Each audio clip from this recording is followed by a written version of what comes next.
আজকে সকালবেলা দেখলাম ঢাকা ইউনিভার্সিটির পাশে দাঁড়াইয়া মত প্রকাশের স্বাধীনতার নামে কোরআনের আগুন দেওয়া হয়েছে। যেরকম নাউজুবিল্লাহ। কি দিছে কোরআনে? কি দিছে বলেন? দেশটা মুসলমানের,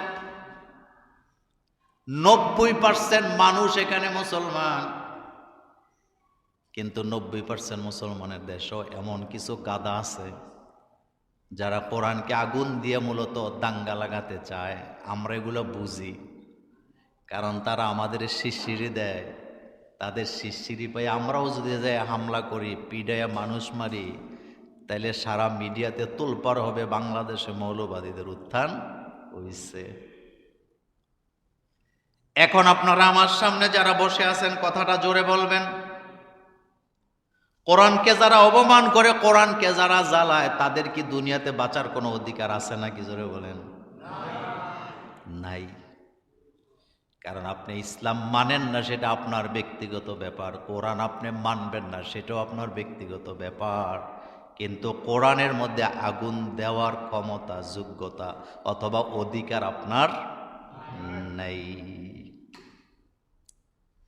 বাংলাদেশে ইদানিং কিছু নারীবাদীরা বাইর হয়েছে, যাদের সাংসারিক জীবনে কোনো সুখ নাই, অধিকার নাই। অহরহ বক্তৃতা দিয়া বড় বড় নেতা সাজে, বড় বড় নেত্রী সাজে, কোরআনের কাছেও আসে নাই। এমন আবু জাহিল মার্কা মানুষ বাংলাদেশে এখন আছে না নাই? কিন্তু আফসোস লাগে, একটা জায়গায় বাংলাদেশের কোন রিক্সাওয়ালা, কোন ঠেলাওয়ালা, জেলে দিনমজুর কুলিকে আপনি কোরআনের বিরুদ্ধে, নবীর বিরুদ্ধে, ইসলামের বিরুদ্ধে পাবেন না। বরং উচ্চ শিক্ষিত হইয়া, বড় বড় ডিগ্রি লইয়া কোরআনের বিরুদ্ধে, নবীর বিরুদ্ধে, আলেম ওলামার বিরুদ্ধে, মাদ্রাসার শিক্ষা ব্যবস্থার বিরুদ্ধে কথা বলে এমন বেয়াদব আছে না না? বাংলাদেশের মুসলমানেরা যদি উগ্রবাদী হইতো, আজকে কোরআনের পাতায় যে শয়তান, যে ইবলিসের বাচ্চা আগুন দিছে, তার গোশত মাংস খুঁজে পাওয়া যেত না। কিন্তু বাংলাদেশের মুসলমানেরা বড় শালীন, তারা বুঝে কোন জায়গায় কোনটা করতে হবে। এই জন্য কোরআনে আগুন দেওয়ার পরেও তারে পুলিশের হাতে উঠাইয়া দিছে। আইনের প্রতি আমরা শ্রদ্ধাশীল, কিন্তু তারা যতই কোরআনের বিরুদ্ধে ষড়যন্ত্র করুক, লাভ নেই।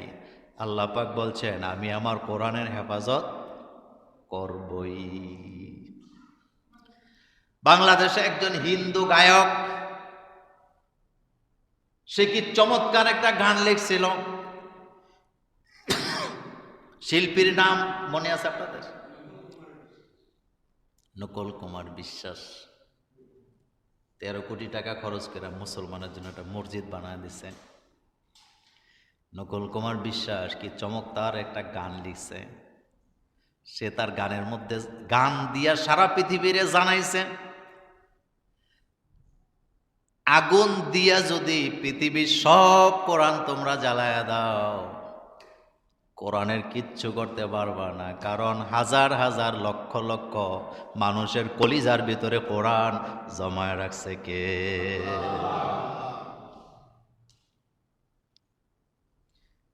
আল্লাহ পাক বলছেন, ইন্না নাহনু নাজ্জালনা যিকরা, এই জিকির মানে কোরআন। আল্লাহ পাক বলছেন, এই কোরআন আমি নাযিল করেছি, কোরআনের হেফাজতের দায়িত্ব আমি আল্লাহ আমার নিজের হাতে রাখছি। কোরআন আল্লাহ নাযিল করার আগে এমন জায়গায় লিখছে, যেই জায়গায় মানুষ তো দূরের কথা, শয়তানও যাইতে পারে না, জিনেরাও যেতে পারে না। কোরআনকে কোথায় লিখছে আল্লাহ পাক নিজেই জবাব দিচ্ছেন, বাল হুয়া কুরআনুম মাজিদ ফি লাওহিম মাহফুজ। এই বুজুর্গ কিতাবটাকে আমি লাওহে মাহফুজে লিপিবদ্ধ করেছি। যেরকম সুবহানাল্লাহ। পৃথিবীতে লেখক, কবি, সাহিত্যিক, গুরু, নেতা, নেত্রী আসবে যাবে, দাম্ভিকতার সাথে কোরআনের বিরোধিতা করবে, কিন্তু কোরআনকে তারা থামাতে পারবে না। বর্তমান পৃথিবীতে হাফেজে কোরআনের সংখ্যা 6.5 কোটির উপরে। যেরকম সুবহানাল্লাহ। কয় কোটি বললাম? 6.5 কোটির উপরে। কলিজার ভিতরে কোরআন আল্লাহ লিখে রাখছে। পৃথিবীর কোনো কিতাব, কোনো বইকে মানুষ মুখস্থ করতে পারে না। হাজার হাজার অ্যাডভোকেট পাবেন, কিন্তু একটা আইনের কিতাব এক মাথা থেকে আরেক মাথা পর্যন্ত আপনাকে মুখস্থ শোনাতে পারবে না। পৃথিবীতে যত লেখক আছে, নিজের বই 10 পৃষ্ঠা নিজেই শোনাইতে পারবে না। লিখছে ঠিকই, কথা সত্য নেই, নিজে বই লিখছে কিন্তু নিজে শোনাতে পারবে না পুরাটা মুখস্থ। একজন লেখকও পাবেন না যে তার নিজের বই আপনাকে হুবহুব শোনাতে পারবেন, নিজেই তো লিখছিল। কিন্তু একটা মাত্র কিতাব আপনি পাবেন, 6.5 কোটি মানুষের কলিজার মধ্যে আল্লাহ এমনভাবে লিপিবদ্ধ করে রাখছে, পুরা কোরআনটাই কলিজার ভিতরে জমায়া রাখছে কে?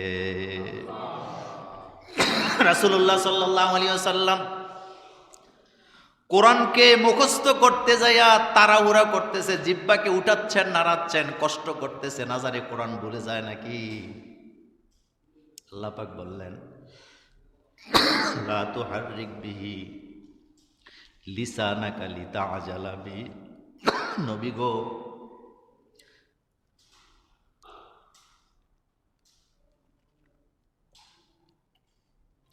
আল্লাহ পাক বলছেন, নবী গো, কোরআন মুখস্থ করার জন্য জিহ্বাকে এত নাড়াচাড়া করতে হবে না। লা তুহাররিক বিহি লিসানাকা লিতাআজালা বিহি।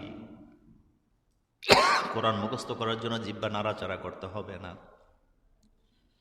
বরং আমার জিবরাইল আপনাকে একবার তেলাওয়াত করে শোনাবে। আপনি একবার তেলাওয়াত করবেন, আপনার কলিজার ভিতরে পুরা কোরআন আমি আল্লাহ জমায়া দেব।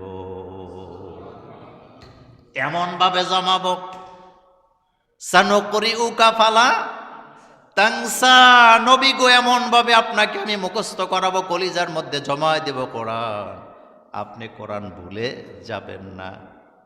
কিন্তু আল্লাহ যদি ভুলাই দিতে চায়, এটা স্বতন্ত্র কথা, তার মানে কোরআন আপনি ভুলে যাবেন না। এই কোরআন আমাদের ঘরে ঘরে আসেনি? কোরআন আসছে প্রতিদিন পড়ার জন্য, মাঝে মধ্যে পড়লে হবে না, রমজানে পড়লে হবে না, প্রতিদিন পড়তে হবে।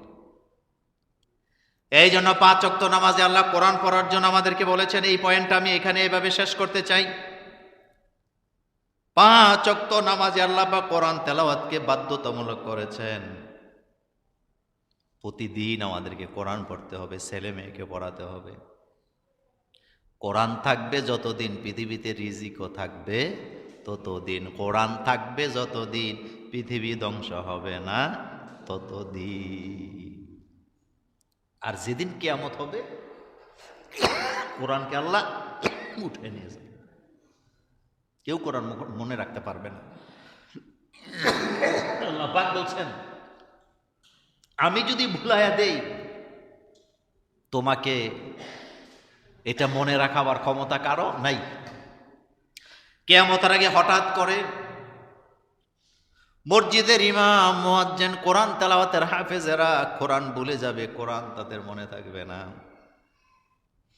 সাধারণ মানুষেরা দৌড়ে মসজিদের ইমামের কাছে যায়, কইব সূরা ফাতিহা তো মনে নাই। ইমাম কইব আমারও তো মনে নাই, আমারও তো মনে নাই। এবার ইমাম সাহেব বলবে, ঠিক আছে, কোরআনের পাণ্ডুলিপি তো মসজিদে আছে, খুলে দেখি। খুলে দেখবে কোরআনের একটা অক্ষর দুনিয়াতে আর বাকি নেই। এই দিনটি আসার আগে কোরআনকে মর্যাদা দেওয়ার দরকার আছে, নিজরে বলেন তো? কোরআনের বিরুদ্ধে কথা বলার লোকের অভাব নেই। যুগে যুগে তসলিমা নাসরিন আবির্ভূত হবে, যুগে যুগে গৌর গোবিন্দর আবির্ভাব হবে, যুগে যুগে তসলিমা নাসরিন আর গৌর গোবিন্দদের যেমন আবির্ভাব হবে, যোগে যোগে হাসানুল বান্নাদের মতো, সুমাইয়াদের মতো, শাহজালালের মতো কোরআনের ধারক বাহকদেরও আবির্ভাব হবে ইনশাআল্লাহ। এজন্য ছেলে মেয়েরে কোরআন শিখাবেন। আপনি ছেলে মেয়ের উচ্চ শিক্ষিত করছেন, কোরআন শিখাতে পারেন না, আপনি ব্যর্থ, আপনি বাপ হিসাবে ব্যর্থ। কারণ কোরআন যারা পড়ে নাই তারা মা বাপের জন্য দোয়াটাও ঠিক মতো করতে পারে না। নামাজই তো পড়ে না, দোয়া করবো। বাপ মরছে, মা মরছে, শহর থেকে আসছে, গ্রামে জানাজা হবে, মাটি দিবে, টুপি নাই, রুমাল একটা মাথায় দিছে, ওযু করছে, হাত ধুইছে কি না ধুইছে আল্লাহ ভালো জানে, জানাজায় তার ডাইনে বামে তাকায়। এরকমের বলদ সন্তান অনেকের আছে না? আছে। টাকটুর নিচে প্যান্ট পরে দাঁড়াইছে, নাবির নিচে প্যান্ট পরছে, গেঞ্জি একটা পরছে, বাপ মরে গেছে, কিচ্ছু বুঝে না, গোসল করাতে জানে না, কাপড় পরাতে জানে না, জানাজা পড়তে জানে না, কবরও কেমনে নিব হেডা জানে না, নামাইব কেমনে হেডাও জানে না, কিন্তু টাকা আছে। বলেন কি আছে? এই টাকার কোনো দাম আছে নি? আমি আপনাদেরকে ইমপ্রেস করার জন্য বলি, আমি আমার বাপের গোসল করাইছি, আমি আমার বাপের লাশের গোসল দিছি আমার নিজের হাতে, আমি আমার বাপের কাফনের কাপড় পরাইছি আমার নিজের হাতে, আমার নিজের হাতে, এই হাত দিয়ে আমি জানাজা পড়ছি আমার বাপের, আমি আমার বাপের কবরে নামাইছি, আমি আমার মাকে কবরে নামাইছি, আমার বোনেরা আমার মাকে গোসল দিছে, কি বলে কাফনের কাপড় পরাইছে। এমন সন্তান রেখে যান যেই সন্তান আপনি মরার পরে আপনাকে গোসল দিবে, নিজে জানাজা দিবে, নিজে কবরে নামাবে। আর এমন সন্তান রেখে গেছেন এতে যা করে সব ভাড়াটিয়ে দিয়া, কি দিয়া? ভাড়াটিয়ে। আল্লাহ পাক যেন আমাদেরকে কোরআন বুঝার তৌফিক দান করেন, আমরা বলি আমিন।